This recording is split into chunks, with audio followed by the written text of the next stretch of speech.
I'm Harrison Graham. On today's Chicago Bears Now episode, we're going to rank all 17 of the Bears head coaching candidates based on the interviews they've done / requested up to this time from 17 to 1. Now, technically it's 18, but Mike Vrabel already got hired by the Patriots, so he's out of the mix.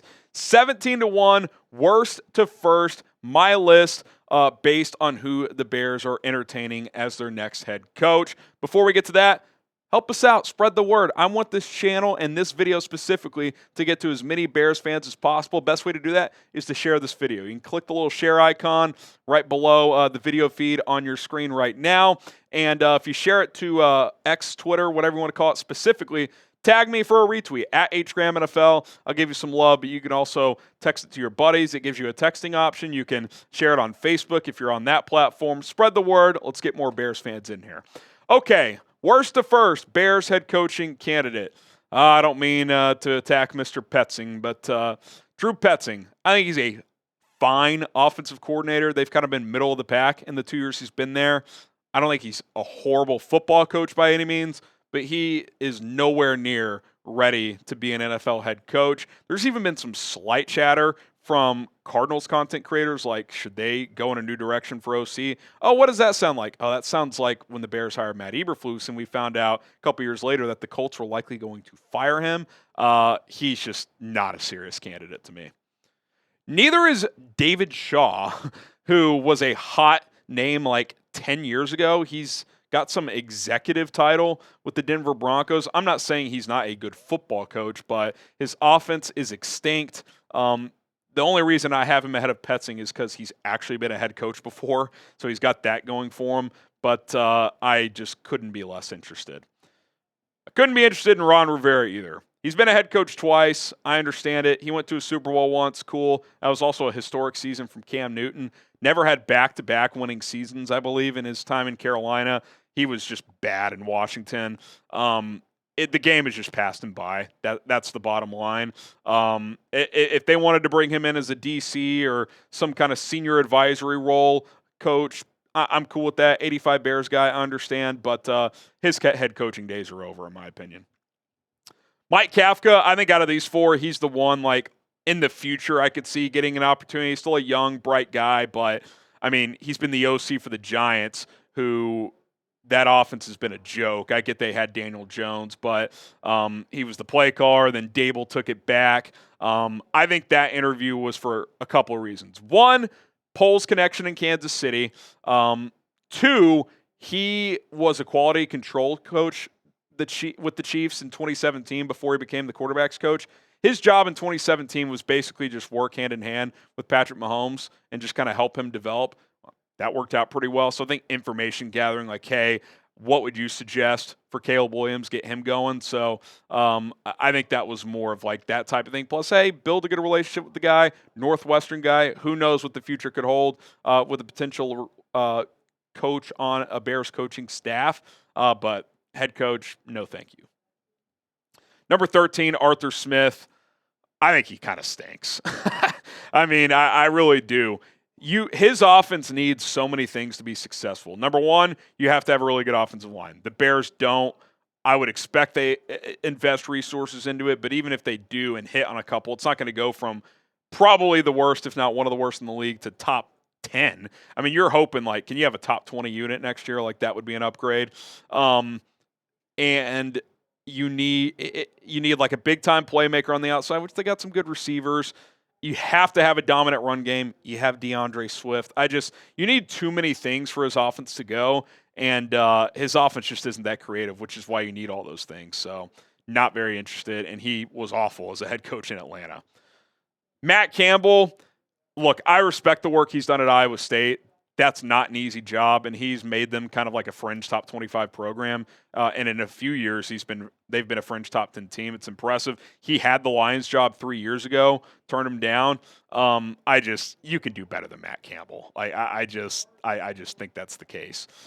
Okay, number 11, Anthony Weaver. I think this guy is on the rise. I think he has strong leadership traits. I like that he was in Buffalo for a few years and learned under Mike McDonald, was around that operation, which does nothing but win under John Harbaugh. He took the Dolphins job and turned them into a top 10 defense after they sucked the year before. I think he's done some good things. I just don't think he's quite ready yet, and he's a defensive guy. So that combination for me puts him lower on the list. Thomas Brown, I've got him at number 10, the Bears interim. You know, I kept an open mind when they made him the interim head coach. Like, hey, let's see what you do over the final 5 weeks. Took a few weeks for the Bears to even look competitive. Now, look, I think as time went on, it became clear this was a very difficult task for him, and they did get better as it went. The last 2 games they easily could have won. They did win the last one over Green Bay, and that does matter. He wasn't running his own offense. But I think there were some game management things and just some other things that popped up that showed he's probably not quite ready to be a head coach. Do think he could be in the future. Do think there's a chance he returns in some capacity, but there's other guys I would rather have as this team's head coach.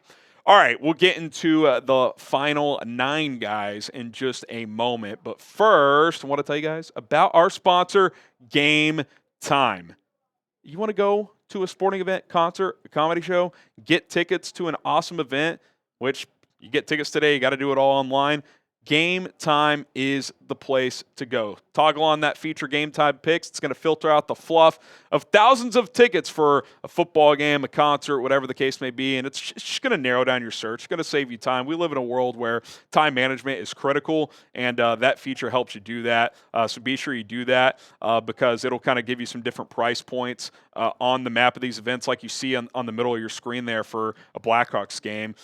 Without Game Time picks toggled on, about 60 more bubbles would be popped up for every ticket available. So don't do that. It'll narrow down your search based on what you can pay for, and you'll be able to figure out, okay, this is in my budget, this isn't.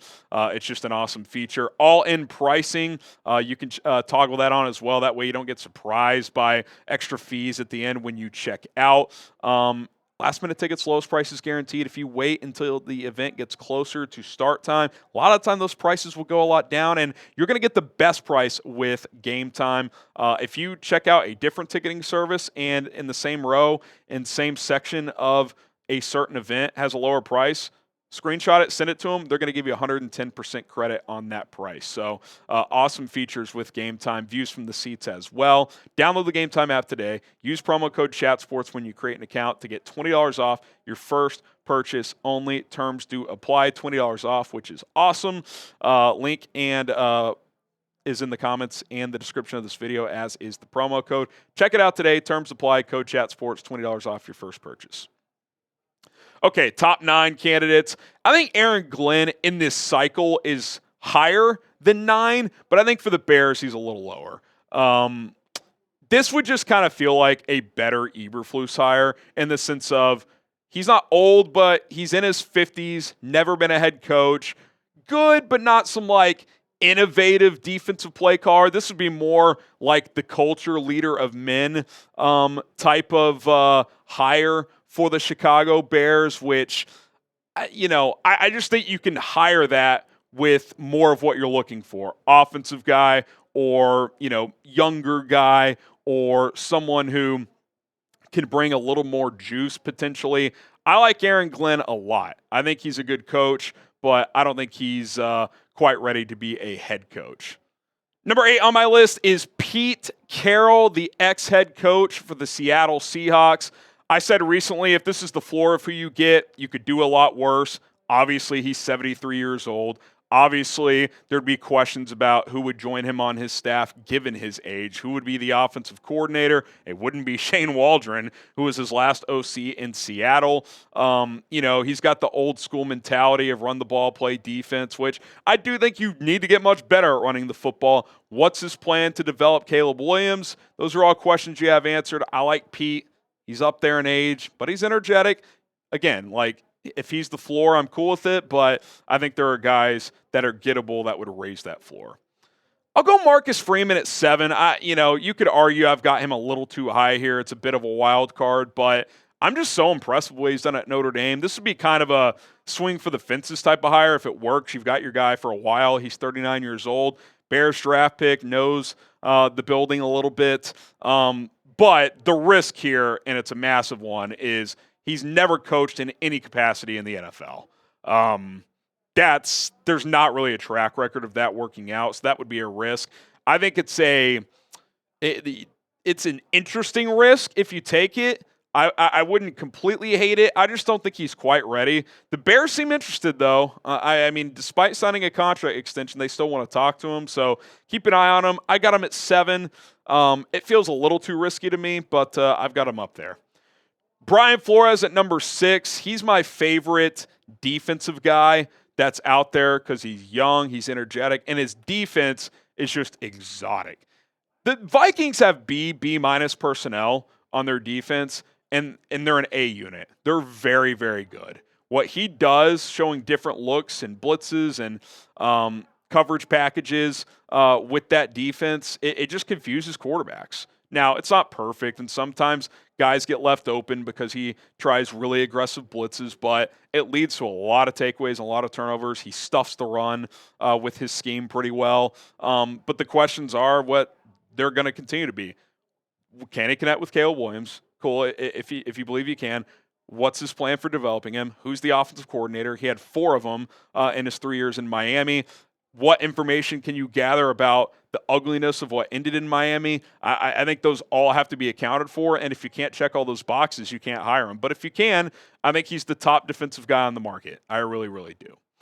Who is your favorite defensive candidate? Because you got Flores, you got Aaron Glenn, you've got Pete Carroll. Vrabel was out there, but that's over with now. If you wanted to hire a defensive-minded guy, who would that guy be? Okay, top 5. Cliff Kingsbury at 5.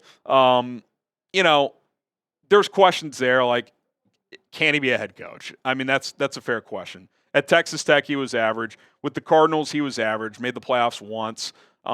Did some okay things there, but his team's flamed out a lot. I think he's doing a good job of rebuilding his image. Teams in the NFL are clearly interested. The work he's done with Jaden Daniels has been impressive. I like some of the things I heard recently about what he's learned about Dan Quinn in terms of setting culture, setting a standard, and not letting those things slip. He's talked about things he would do differently if he gets another opportunity. I think he understands that, he probably wasn't mature enough to be an NFL head coach when he got the opportunity. And we all said it at the time, like, wait, Texas Tech got rid of this guy and an NFL team hired him. What he probably should have done, or what would have made more sense at that time, is go be an NFL OC then go be an NFL head coach once you learn some things. Kind of feels like that's happening now.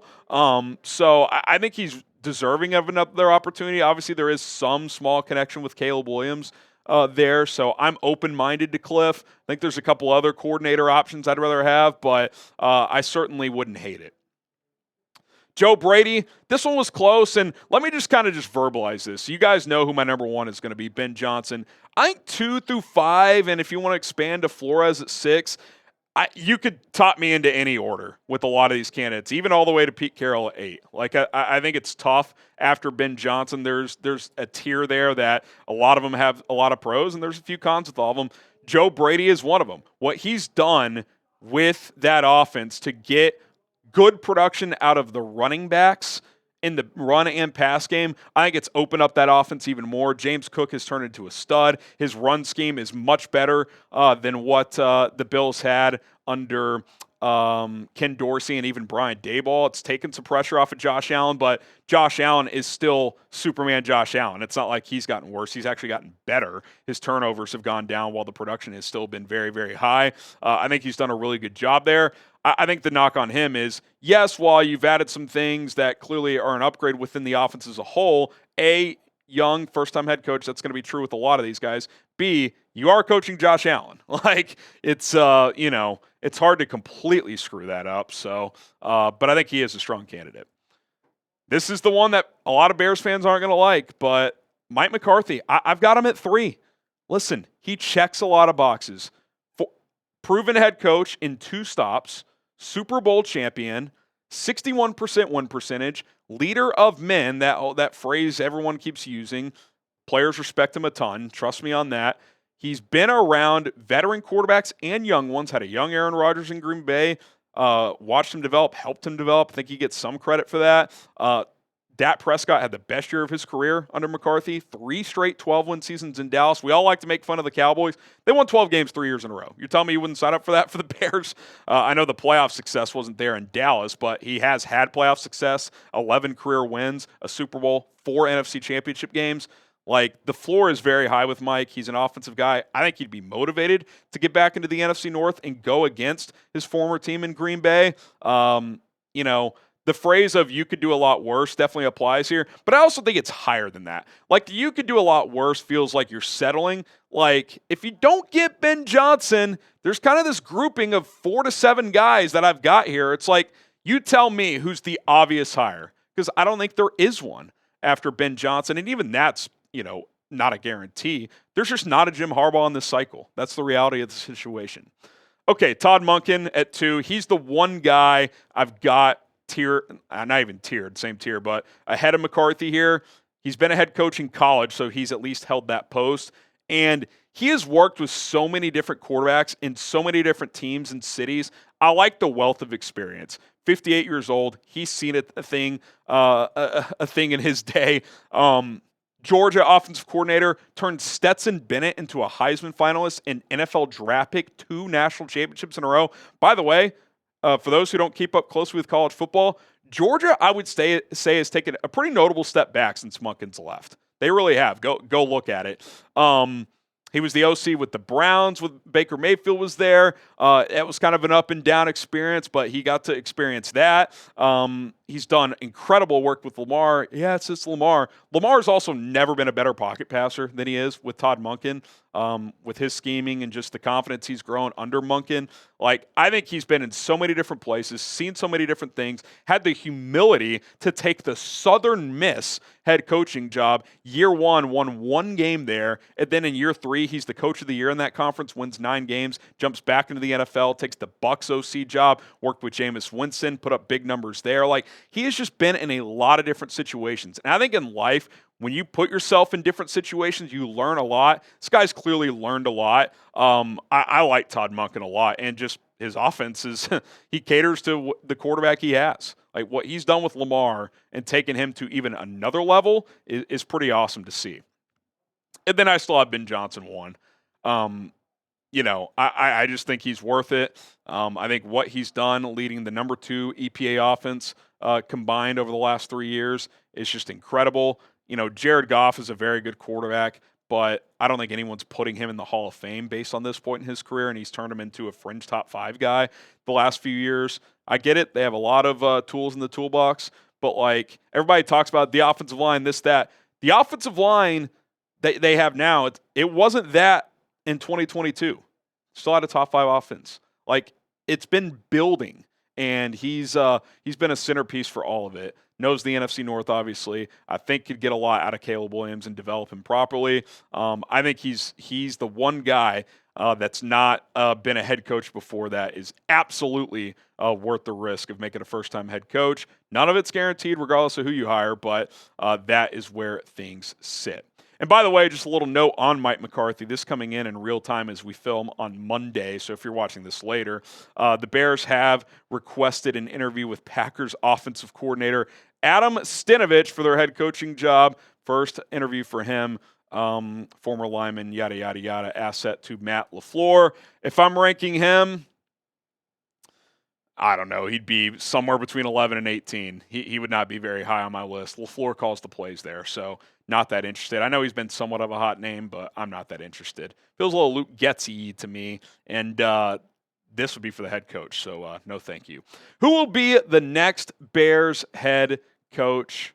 Let me know down in the comment section below. God, they keep requesting, guys.